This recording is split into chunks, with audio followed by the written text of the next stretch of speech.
$348 trillion. This number is so big that your brain refuses to process it. Good, because that is exactly how the system survives. While you are trying to understand those 12 zeros, governments are borrowing more, companies are borrowing more, every day. And the founder of the world's largest hedge fund, not a YouTuber, not a conspiracy account, said 3 words on camera: very, very dark. The person who said that was Ray Dalio, without any hesitation. This is the story of the debt bomb, and of who lit the fuse. Here is something your economics teacher never told you openly. Modern governments do not spend the money they have. They spend the money they borrow, and they borrow this money from the future, from your retirement, from your savings, from your purchasing power. The national debt of the United States had passed $38 trillion in 2025, but the scary part is not the number. It is the speed. In 2024, people were shocked that America was adding $1 trillion of debt every 100 days. By 2025, every 71 days. Not during a war, not during a pandemic, during so-called normal times.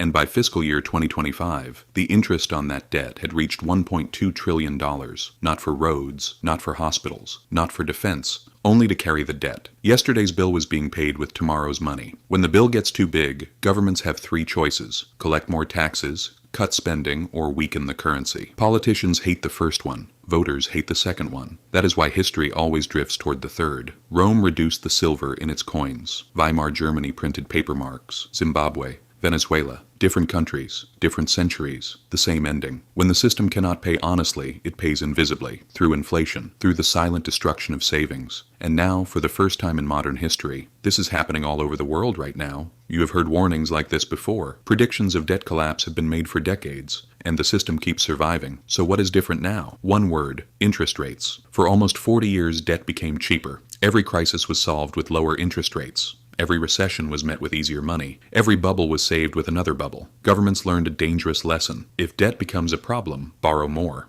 And for a long time, this had worked. That era is over. The same government, the same spending, the same promises, but a completely different interest bill. Debt that looks manageable at 1% interest looks dangerous at 4%. This was what Dalio called the big debt cycle, a pattern repeated for centuries. Credit expands. People borrow, governments borrow, asset prices rise. Then debt stops being a tool. It turns into a necessity. The economy needs even more debt just to keep moving. Then the squeeze begins. Interest rates rise, deficits grow, trust begins to crack, and the system faces a choice: to default directly or to default quietly. Look like a collapse. It looks like everything becoming more expensive while your salary stays the same. It looks like your savings earning 3% while the real cost of living rises much faster. The numbers say you are fine. Your life says something else. The reset does not come with a warning label. It comes through policy changes, emergency meetings, new payment systems, new rules. And when ordinary people notice, the people at the top have already taken their positions. Now the real question is this: when the people who understand the system start getting worried, what do they really do? Not what they say on television, what they do with their money. Central banks have been aggressively buying gold for years, and why do you think that is? Not because gold is trendy, because gold is not someone else's liability. The dollar is someone's promise. A bond is someone's promise. A bank deposit is someone's promise. But gold is not a promise. It simply exists. And even while gold rises to record levels, central banks continue buying. The people who manage the monetary system are protecting themselves against the monetary system. Meanwhile, the Fed quietly stopped shrinking its balance sheet in late 2025. They did not call it panic. They called it the end of balance sheet runoff. But the markets understood this language. When things get tight, liquidity comes back. Billionaires spread their money across different currencies, different countries, commodities, and areas of political access. Tech founders build payment infrastructures. Platforms turn into banks. Everyone takes a position. The rich do not panic.